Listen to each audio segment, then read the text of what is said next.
ಹಾಗಾದ್ರೆ ಎಲ್ಲಾ ಸ್ಟೋರಿಯನ್ನ ನೋಡಿದಾಗ ಬಾಂಗ್ಲಾ ಅಕ್ಷರಶಃ ಹೊತ್ತಿ ಉರಿತಾ ಇದೆ. ಇನ್ನು ಇದೇ ಸಂದರ್ಭದಲ್ಲಿ ಈ ಬಾಂಗ್ಲಾ ಬೆಂಕಿ ಯಾರಿಗೆ ಲಾಭವನ್ನ ತಂದುಕೊಡಬಹುದು? ನಮ್ಮ ಮೊದಲನೇದಾಗಿ ಮೊಹಮ್ಮದ್ ಯೂನಸ್, ಬಾಂಗ್ಲಾದೇಶದ ಪ್ರಭಾವಿ ಆಡಳಿತ ಅಧಿಕಾರಿ. ಇವನು ನೋಡಿದಾಗ ಫೆಬ್ರವರಿ ಎಲೆಕ್ಷನ್ ಮುಂದೂಡುವ ತಂತ್ರಗಾರಿಕೆಯನ್ನ ಈ ಯೂನಸ್ ಹೊಂದಿರಬಹುದು. ಜೊತೆಗೆ ತನ್ನ ಅಧಿಕಾರಾವಧಿಯನ್ನ ಮುಂದುವರಿಸುವ ಷಡ್ಯಂತ್ರಕ್ಕಾಗಿ ಈ ಒಂದು ಘಟನೆಯನ್ನ ಬೇರೆ ರೀತಿಯಾಗಿ ಪೋರ್ಟ್ರೈ ಮಾಡ್ತಿರಬಹುದು. ಜೊತೆಗೆ ನಿರಂತರವಾಗಿ ಪ್ರತಿಭಟನೆ ನಡೆದರೆ ಚುನಾವಣೆ ನಡೆಸುವುದು ಕಷ್ಟ ಅಂತ ಹೇಳಿಕೊಂಡು ಇದನ್ನ ಪದೇ ಪದೇಯಾಗಿ ಮುನ್ನೆಲೆಗೆ ತರತಕ್ಕಂತಹ ಕೆಲಸವನ್ನ ಈ ಯೂನಸ್ ಮಾಡ್ತಿರಬಹುದು.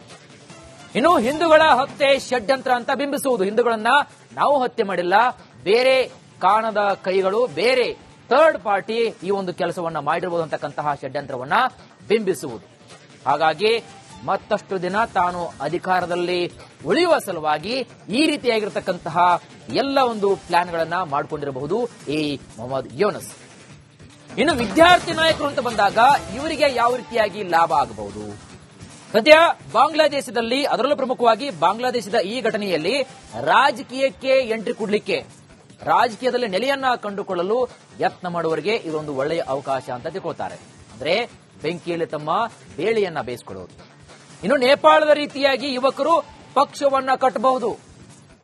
ಈ ಒಂದು ವಿಚಾರಕ್ಕೆ ಸಂಬಂಧಪಟ್ಟಂತೆ ಜೊತೆಗೆ ಬಾಂಗ್ಲಾದಲ್ಲಿರತಕ್ಕಂತಹ ಹಿಂದೂಗಳ ವಿರುದ್ಧ ಅಲ್ಲಿರತಕ್ಕಂತಹ ವಿದ್ಯಾರ್ಥಿಗಳನ್ನ ಪರಸ್ಪರ ಒಗ್ಗೂಡಿಸಿ ಅವರ ಮೇಲೆ ಎತ್ತಿಕೊಟ್ಟುವಂತಹ ಒಂದು ಕೆಲಸ ಈ ಒಂದು ಸಂದರ್ಭದಲ್ಲಿ ಆಗಬಹುದು. ಇನ್ನು ಜಮಾತಿಯೆ ಇಸ್ಲಾಮಿಕ್ ಪಕ್ಷ, ಅಲ್ಲಿರತಕ್ಕಂತಹ ಈ ಪಕ್ಷ ಇದು ಯಾವ ರೀತಿಯಾಗಿ ಲಾಭವನ್ನ ಪಡೆದುಕೊಳ್ಳಬಹುದು ನೋಡಿ.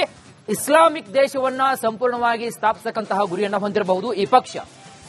ಜೊತೆಗೆ ಶರಿಯಾ ಕಾನೂನುಗಳನ್ನ ಸಂಪೂರ್ಣವಾಗಿ ಪೂರ್ಣ ಪ್ರಮಾಣದಲ್ಲಿ ಬಾಂಗ್ಲಾದೇಶದಲ್ಲಿ ಜಾರಿಗೆ ತರುವಂತಹ ಒಂದು ವ್ಯವಸ್ಥೆಯನ್ನು ಕೂಡ ಈ ಜಮಾತ್ ಪಕ್ಷ ಹೊಂದಿರಬಹುದು.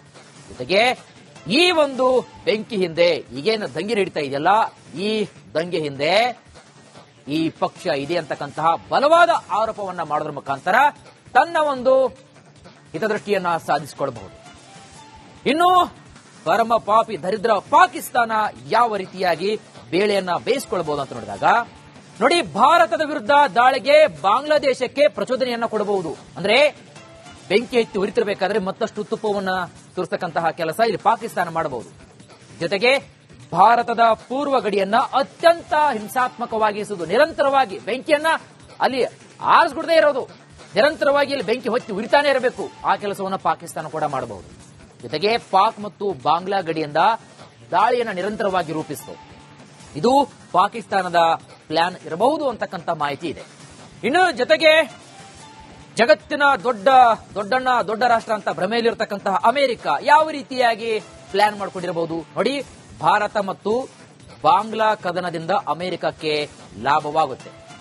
ಹೇಗೆ ಅಂತಂದಾಗ ಯುದ್ಧದಿಂದ ಭಾರತದ ಅರ್ಥವ್ಯವಸ್ಥೆ ಸಂಪೂರ್ಣವಾಗಿ ದುರ್ಬಲವಾಗಬಹುದು ಅಂತಕ್ಕಂತಹ ಆಲೋಚನೆ ಆಗಲ್ಲ, ಆ ಮಾತು ಬೇರೆ. ಆದ್ರೆ ಅಮೆರಿಕ ಯಾವ ರೀತಿಯಾಗಿ ತನ್ನ ಮನಸ್ಥಿತಿ ಹೊಂದಿರುತ್ತೆ ಅಂತಕ್ಕಂತಹ ಮಾಹಿತಿ. ಜೊತೆಗೆ ಅಮೆರಿಕಕ್ಕೆ ಬಾಂಗ್ಲಾದೇಶದ ರಕ್ಷಣಾ ವ್ಯವಸ್ಥೆ ಮೇಲೆ ಸಂಪೂರ್ಣವಾಗಿ ನಿಯಂತ್ರಣವನ್ನ ಹೊಂದುವುದು. ಅಂದ್ರೆ ಬಾಂಗ್ಲಾದೇಶಕ್ಕೆ ತನ್ನಲ್ಲಿರ್ತಕ್ಕಂಥ, ಅಮೆರಿಕದಲ್ಲಿರ್ತಕ್ಕಂತಹ ಶಸ್ತ್ರಾಸ್ತ್ರಗಳನ್ನ ಈ ಒಂದು ಸನ್ನಿವೇಶದಲ್ಲಿ ಮಾರಾಟ ಮಾಡುವುದು. ಭಾರತಕ್ಕಿಂತ ನಮ್ಮಲ್ಲಿ ಯಥೇಚ್ಛವಾಗಿ ಹಾಗೂ ಸ್ಟ್ಯಾಂಡರ್ಡ್ ಆಗಿರ್ತಕ್ಕಂತಹ ವೆಪನ್ಸ್ ಗಳಿದಾವೆ, ನಾವು ನಿಮಗೆ ಕೊಡ್ತೀವಿ ಅಂತಕ್ಕಂಥ ಹಿನ್ನೆಲೆಯಲ್ಲಿ ಬಾಂಗ್ಲಾದೇಶಕ್ಕೆ ಅಮೆರಿಕ ಇಲ್ಲಿ ಸಪ್ಲೈ ಮಾಡಬಹುದು. ಇನ್ನು ರಷ್ಯಾದಂತೆ ಭಾರತವು ಕೂಡ ಯುದ್ಧದಲ್ಲಿ ಹಾಳಾಗಲಿ ಅಂತಕ್ಕಂತಹ ಒಂದು ದರಿದ್ರ ಮನೋಭಾವನೆ ಈ ಅಮೆರಿಕಕ್ಕಿರುತ್ತೆ. ಯಾಕಂದ್ರೆ ಈಗ ವಿದೇಶಿಯ ಕೆಲವೊಂದಿಷ್ಟು ನಾವು ರೂಲ್ಸ್ ಅಂತ ನೋಡಿದಾಗ, ಅದು ತೆರಿಗೆ ಅಂದಾಗ ಭಾರತ ಸುತಾರಾಮ ಒಪ್ಪಲಿಲ್ಲ ಇದಕ್ಕೆ. ಹಾಗಾಗಿ ಆಂತರಿಕವಾಗಿ ಕೆಂಡಾಮಂಡಲವಾಗಿತ್ತು ಅಮೆರಿಕ. ಆದರೆ ಹೇಳ್ಕೊತಾ ಇಲ್ಲ, ಇದು ಅಮೆರಿಕದ ನಿಲುವಾಗಿರಬಹುದು. ಇನ್ನು ಪಕ್ಕದಲ್ಲಿರ್ತಕ್ಕಂತಹ ಭಾರತದ ನೆರೆ ರಾಷ್ಟ್ರ ಹಾಗೂ ನಂಬಿಕೆಗೆ ದ್ರೋಹ ಬಗೆತಕ್ಕಂತಹ ಡ್ರ್ಯಾಗನ್ ರಾಷ್ಟ್ರ ಚೀನಾ, ನಮಗಿಂತ ಜಾಸ್ತಿ ನಿಮಗೆ ಗೊತ್ತು. ಆದ್ರೂ ಕೂಡ ಯಾವ ರೀತಿಯಾಗಿ ಅದು ಥಿಂಕ್ ಮಾಡುತ್ತೆ ಅಂದ್ರೆ, ಭಾರತದ ಪ್ರಗತಿಯನ್ನ ಸಹಿಸದಂತಹ ದರಿದ್ರ ಕಮ್ಯುನಿಸ್ಟ್ ರಾಷ್ಟ್ರ ಚೀನಾ ಇನ್ನು ಭಾರತವನ್ನ ಬಾಂಗ್ಲಾ ಗಡಿಯಲ್ಲಿ ನಿಯಂತ್ರಿಸಲು ಪ್ಲಾನ್ ಅನ್ನ ಮಾಡಿಕೊಳ್ತಾ ಇದೆ. ಅಂದ್ರೆ ಬಾಂಗ್ಲಾದೇಶದವರಿಗೆ ಸಪೋರ್ಟ್ ಮಾಡೋದ್ರ ಮುಖಾಂತರ ಭಾರತವನ್ನ ಎಷ್ಟು ಸಾಧ್ಯ ಆಗುತ್ತೋ ಅಷ್ಟು ನಿಯಂತ್ರಣದಲ್ಲಿ ಇಟ್ಟುಕೊಳ್ಳೋದು. ಇನ್ನು ಭಾರತದ ಅರ್ಥವ್ಯವಸ್ಥೆ ಮೇಲೆ ದುರ್ಬಲವಾಗಲಿ ಎಂಬಂತಹ ಒಂದು ಸೇಮ್ ದುರುದ್ದೇಶ ಅಮೆರಿಕ ಯಾವ ರೀತಿ ದುರುದ್ದೇಶ ಹೊಂದಿದೆಯೋ ಅದೇ ರೀತಿಯಾದಂತಹ ದುರುದ್ದೇಶ ಇದು ಡ್ರ್ಯಾಗನ್ ರಾಷ್ಟ್ರ ಚೀನಾ ಹೊಂದಿದೆ. ಇನ್ನು ಭಯೋತ್ಪಾದಕರು ಅಂತ ಬಂದಾಗ ಅವ್ರ ಬಗ್ಗೆ ಹೇಳೋದೇ ಬೇಡ. ಭಯೋತ್ಪಾದಕರ ಒಂದು ಯಾವ ರೀತಿ ಯೋಚನೆ ಮಾಡ್ತಾರೆ ಅಂತಕ್ಕಂಥದ್ದು ಗೊತ್ತೇ ಇದೆ. ಬಾಂಗ್ಲಾ ಮತ್ತು ಭಾರತ ಗಡಿ ವಿರೋಧಿ ಟೆರರಿಸ್ಟ್ಗಳಿಗೆ ಸ್ವರ್ಗ ಇದು. ಟೆರರಿಸ್ಟ್ಗಳಿಗೆ ಈ ಪೂರ್ವ ಪಾಕಿಸ್ತಾನ ಬಾಂಗ್ಲಾ ಇದೆಯಲ್ಲ, ಗಡಿ ಪ್ರದೇಶದಲ್ಲಿ ಟೆರರಿಸ್ಟ್ಗಳಿಗೆ ಇದೊಂದು ಸ್ವರ್ಗ. ಇದನ್ನು ನಿರಂತರವಾಗಿ ಹೀಗೆ ಕೈಗೊಳ್ಳಬೇಕು. ಜೊತೆಗೆ ಈಶಾನ್ಯ ರಾಜ್ಯಗಳಿಗೆ ಟೆರರಿಸ್ಟ್ಗಳು ನುಸುಳುವಂತಹ ಸೂಕ್ತ ಸಮಯವಿದು. ಅಂದ್ರೆ ಈಗ ಸದ್ಯಕ್ಕೆ ಏನು ಹೊತ್ತು ಉರಿತಾ ಇದೆಯಲ್ಲ, ಏ ಒಂದು ಬೆಂಕಿಯಲ್ಲಿ ನಾವು ನುಸುಳುವಿಕೆ ಒಂದು ಒಳ್ಳೆಯ ಅವಕಾಶ, ಸದಾವಕಾಶ. ಯಾರು ಕೂಡ ನಮ್ಮ ಮೇಲೆ ಕಣ್ಣನ್ನ ಇಟ್ಟಿರಲ್ಲ ಅಂತಕ್ಕಂತಹ ಮನೋಭಾವನೆ ಈ ಟೆರರಿಸ್ಟ್ಗಳದು. ಜೊತೆಗೆ ಬಾಂಗ್ಲಾ ಮೂಲಕ ಭಾರತವನ್ನ ಈಸಿಯಾಗಿ ಪ್ರವೇಶ ಮಾಡಲು ಟೆರರಿಸ್ಟ್ಗಳಿಗೆ ಇದು ಸಹಕಾರಿ ಅಂತೆ. ಹಾಗಾಗಿ ಬೆಕ್ಕು ಕಣ್ಮುಚ್ಚಿಕೊಂಡು ಹಾಲು ಕುಡಿದ್ರೆ ಲೋಕಕ್ಕೆ ಏನು ಗೊತ್ತಾಗಲ್ಲ ಅಂತಲ್ಲ, ನಾಯಿ ಹೊಡೆದಂಗೆ ಹೊಡೆದು ಬಿಸಾಕಿ ಬಿಡ್ತಾರೆ. ಸೊ ಹಾಗಾಗಿ ಎಲ್ಲವೂ ಕೂಡ ಭಾರತ ತಂಟೆಗೆ ಬರಲ್ಲ. ಯಾಕಂದ್ರೆ ಭಾರತ ಆರ್ಥಿಕವಾಗಿ ಆಗಿರಬಹುದು, ನೈತಿಕವಾಗಿ ಆಗಿರಬಹುದು, ಜಾಗತಿಕ ಮಟ್ಟದಲ್ಲಿ ವಿಶ್ವ ರಾಷ್ಟ್ರ ಆಗ್ತಾ ಇದೆ. ಭಾರತವನ್ನ ಎಲ್ಲರೂ ಕೂಡ ತಲೆ ಎತ್ತಿ ನೋಡ್ತಾ ಇದ್ದಾರೆ ಅಂತಕ್ಕಂಥದ್ದು ಈಗಾಗಲೇ ಜಗತ್ತಿನ ಎಲ್ಲ ರಾಷ್ಟ್ರಗಳ ಮುಂದೆ ಅದು ಸಾಬೀತಾಗ್ತಾ ಇದೆ. ಹಾಗಾಗಿ ಭಾರತವನ್ನ ಮಾತಾಡೋದಾಗ್ಲಿ, ಬಾಂಗ್ಲಾದೇಶದವರು ಭಾರತದ ಕಡೆ ತಿರುಗಿ ಮಲ್ಕೊಳ್ಳೋದು ಕೂಡ ಆಗಲ್ಲ. ನೋಡೋಣ ಮುಂದೆ ಏನಾಗುತ್ತೆ, ಮುಂದಿನ ಸ್ಟೋರಿಯನ್ನ ನೋಡ್ತಾ ಹೋಗೋಣ. ಹಾಗಾದ್ರೆ ಎಲ್ಲಾ ಸ್ಟೋರಿಯನ್ನ ನೋಡಿದಾಗ ಬಾಂಗ್ಲಾ ಅಕ್ಷರಶಃ ಹೊತ್ತಿ ಉರಿತಾ ಇದೆ.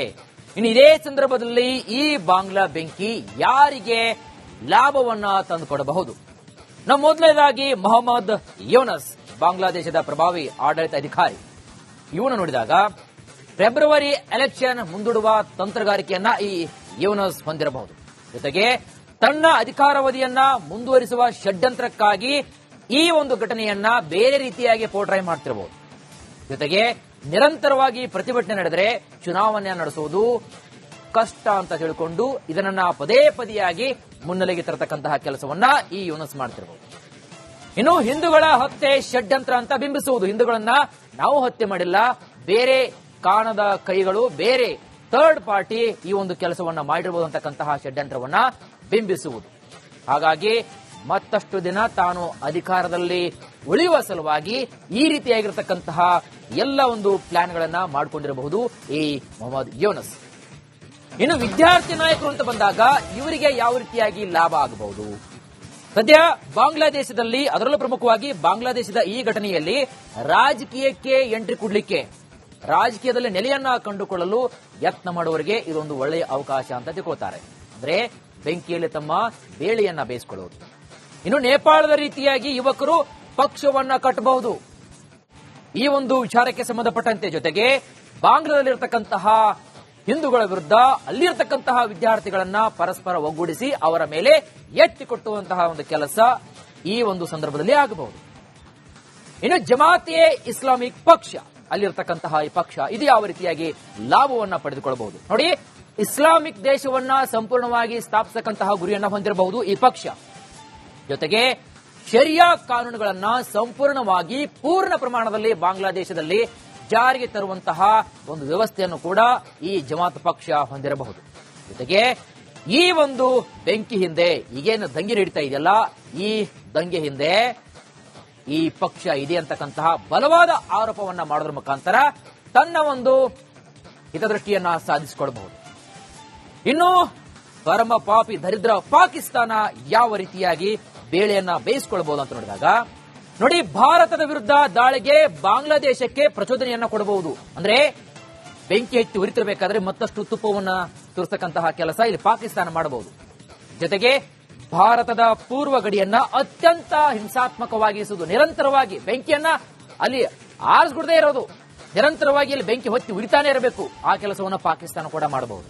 ಜೊತೆಗೆ ಪಾಕ್ ಮತ್ತು ಬಾಂಗ್ಲಾ ಗಡಿಯಿಂದ ದಾಳಿಯನ್ನ ನಿರಂತರವಾಗಿ ರೂಪಿಸಿತು. ಇದು ಪಾಕಿಸ್ತಾನದ ಪ್ಲಾನ್ ಇರಬಹುದು ಅಂತಕ್ಕಂಥ ಮಾಹಿತಿ ಇದೆ.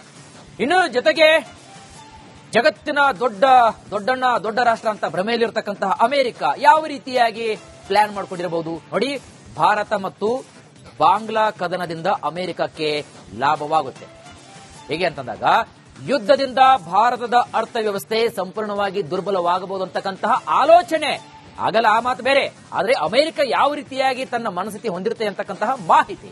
ಜೊತೆಗೆ ಅಮೆರಿಕಕ್ಕೆ ಬಾಂಗ್ಲಾದೇಶದ ರಕ್ಷಣಾ ವ್ಯವಸ್ಥೆ ಮೇಲೆ ಸಂಪೂರ್ಣವಾಗಿ ನಿಯಂತ್ರಣವನ್ನ ಹೊಂದುವುದು. ಅಂದ್ರೆ ಬಾಂಗ್ಲಾದೇಶಕ್ಕೆ ತನ್ನಲ್ಲಿರ್ತಕ್ಕಂಥ, ಅಮೆರಿಕದಲ್ಲಿರ್ತಕ್ಕಂತಹ ಶಸ್ತ್ರಾಸ್ತ್ರಗಳನ್ನ ಈ ಒಂದು ಸನ್ನಿವೇಶದಲ್ಲಿ ಮಾರಾಟ ಮಾಡುವುದು. ಭಾರತಕ್ಕಿಂತ ನಮ್ಮಲ್ಲಿ ಯಥೇಚ್ಛವಾಗಿ ಹಾಗೂ ಸ್ಟ್ಯಾಂಡರ್ಡ್ ಆಗಿರತಕ್ಕಂತಹ ವೆಪನ್ಸ್ ಗಳಿದಾವೆ, ನಾವು ನಿಮಗೆ ಕೊಡ್ತೀವಿ ಅಂತಕ್ಕಂಥ ಹಿನ್ನೆಲೆಯಲ್ಲಿ ಬಾಂಗ್ಲಾದೇಶಕ್ಕೆ ಅಮೆರಿಕ ಇಲ್ಲಿ ಸಪ್ಲೈ ಮಾಡಬಹುದು. ಇನ್ನು ರಷ್ಯಾದಂತೆ ಭಾರತವು ಕೂಡ ಯುದ್ಧದಲ್ಲಿ ಹಾಳಾಗಲಿ ಅಂತಕ್ಕಂತಹ ಒಂದು ದರಿದ್ರ ಮನೋಭಾವನೆ ಈ ಅಮೆರಿಕಕ್ಕಿರುತ್ತೆ. ಯಾಕಂದ್ರೆ ಈಗ ವಿದೇಶಿಯ ಕೆಲವೊಂದಿಷ್ಟು ನಾವು ರೂಲ್ಸ್ ಅಂತ ನೋಡಿದಾಗ ಅದು ತೆರಿಗೆ ಅಂದಾಗ ಭಾರತ ಸುತಾರಾಮ್ ಒಪ್ಪಲಿಲ್ಲ ಇದಕ್ಕೆ. ಹಾಗಾಗಿ ಆಂತರಿಕವಾಗಿ ಕೆಂಡಾಮಂಡಲವಾಗಿತ್ತು ಅಮೆರಿಕ. ಆದರೆ ಹೇಳ್ಕೊತಾ ಇಲ್ಲ, ಇದು ಅಮೆರಿಕದ ನಿಲುವಾಗಿರಬಹುದು. ಇನ್ನು ಪಕ್ಕದಲ್ಲಿರ್ತಕ್ಕಂತಹ ಭಾರತದ ನೆರೆ ರಾಷ್ಟ್ರ ಹಾಗೂ ನಂಬಿಕೆಗೆ ದ್ರೋಹ ಬಗೆತಕ್ಕಂತಹ ಡ್ರ್ಯಾಗನ್ ರಾಷ್ಟ್ರ ಚೀನಾ, ನಮಗಿಂತ ಜಾಸ್ತಿ ನಿಮಗೆ ಗೊತ್ತು. ಆದ್ರೂ ಕೂಡ ಯಾವ ರೀತಿಯಾಗಿ ಅದು ಥಿಂಕ್ ಮಾಡುತ್ತೆ ಅಂದ್ರೆ, ಭಾರತದ ಪ್ರಗತಿಯನ್ನ ಸಹಿಸದಂತಹ ದರಿದ್ರ ಕಮ್ಯುನಿಸ್ಟ್ ರಾಷ್ಟ್ರ ಚೀನಾ ಇನ್ನು ಭಾರತವನ್ನ ಬಾಂಗ್ಲಾ ಗಡಿಯಲ್ಲಿ ನಿಯಂತ್ರಿಸಲು ಪ್ಲಾನ್ ಅನ್ನ ಮಾಡಿಕೊಳ್ತಾ ಇದೆ. ಅಂದ್ರೆ ಬಾಂಗ್ಲಾದೇಶದವರಿಗೆ ಸಪೋರ್ಟ್ ಮಾಡೋದ್ರ ಮುಖಾಂತರ ಭಾರತವನ್ನ ಎಷ್ಟು ಸಾಧ್ಯ ಆಗುತ್ತೋ ಅಷ್ಟು ನಿಯಂತ್ರಣದಲ್ಲಿ ಇಟ್ಟುಕೊಳ್ಳೋದು. ಇನ್ನು ಭಾರತದ ಅರ್ಥವ್ಯವಸ್ಥೆ ಮೇಲೆ ದುರ್ಬಲವಾಗಲಿ ಎಂಬಂತಹ ಒಂದು ಸೇಮ್ ದುರುದ್ದೇಶ ಅಮೆರಿಕ ಯಾವ ರೀತಿ ದುರುದ್ದೇಶ ಹೊಂದಿದೆಯೋ ಅದೇ ರೀತಿಯಾದಂತಹ ದುರುದ್ದೇಶ ಇದು ಡ್ರ್ಯಾಗನ್ ರಾಷ್ಟ್ರ ಚೀನಾ ಹೊಂದಿದೆ. ಇನ್ನು ಭಯೋತ್ಪಾದಕರು ಅಂತ ಬಂದಾಗ ಅವ್ರ ಬಗ್ಗೆ ಹೇಳೋದೇ ಬೇಡ. ಭಯೋತ್ಪಾದಕರ ಒಂದು ಯಾವ ರೀತಿ ಯೋಚನೆ ಮಾಡ್ತಾರೆ ಅಂತಕ್ಕಂಥದ್ದು ಗೊತ್ತೇ ಇದೆ. ಬಾಂಗ್ಲಾ ಮತ್ತು ಭಾರತ ಗಡಿ ವಿರೋಧಿ ಟೆರರಿಸ್ಟ್ಗಳಿಗೆ ಸ್ವರ್ಗ ಇದು. ಟೆರರಿಸ್ಟ್ಗಳಿಗೆ ಈ ಪೂರ್ವ ಪಾಕಿಸ್ತಾನ ಬಾಂಗ್ಲಾ ಇದೆಯಲ್ಲ, ಗಡಿ ಪ್ರದೇಶದಲ್ಲಿ ಟೆರರಿಸ್ಟ್ಗಳಿಗೆ ಇದೊಂದು ಸ್ವರ್ಗ. ಇದನ್ನು ನಿರಂತರವಾಗಿ ಹೀಗೆ ಕೈಗೊಳ್ಳಬೇಕು. ಜೊತೆಗೆ ಈಶಾನ್ಯ ರಾಜ್ಯಗಳಿಗೆ ಟೆರರಿಸ್ಟ್ಗಳು ನುಸುಳುವಂತಹ ಸೂಕ್ತ ಸಮಯವಿದು. ಅಂದ್ರೆ ಈಗ ಸದ್ಯಕ್ಕೆ ಏನು ಹೊತ್ತು ಉರಿತಾ ಇದೆಯಲ್ಲ, ಏ ಒಂದು ಬೆಂಕಿಯಲ್ಲಿ ನಾವು ನುಸುಳುವಿಕೆ ಒಂದು ಒಳ್ಳೆಯ ಅವಕಾಶ, ಸದಾವಕಾಶ. ಯಾರು ಕೂಡ ನಮ್ಮ ಮೇಲೆ ಕಣ್ಣನ್ನ ಇಟ್ಟಿರಲ್ಲ ಅಂತಕ್ಕಂತಹ ಮನೋಭಾವನೆ ಈ ಟೆರರಿಸ್ಟ್ಗಳದ್ದು. ಜೊತೆಗೆ ಬಾಂಗ್ಲಾ ಮೂಲಕ ಭಾರತವನ್ನ ಈಸಿಯಾಗಿ ಪ್ರವೇಶ ಮಾಡಲು ಟೆರರಿಸ್ಟ್ಗಳಿಗೆ ಇದು ಸಹಕಾರಿ ಅಂತೆ. ಹಾಗಾಗಿ ಬೆಕ್ಕು ಕಣ್ಮುಚ್ಚಿಕೊಂಡು ಹಾಲು ಕುಡಿದ್ರೆ ಲೋಕಕ್ಕೆ ಏನು ಗೊತ್ತಾಗಲ್ಲ ಅಂತಲ್ಲ, ನಾಯಿ ಹೊಡೆದಂಗೆ ಹೊಡೆದು ಬಿಸಾಕಿ ಬಿಡ್ತಾರೆ.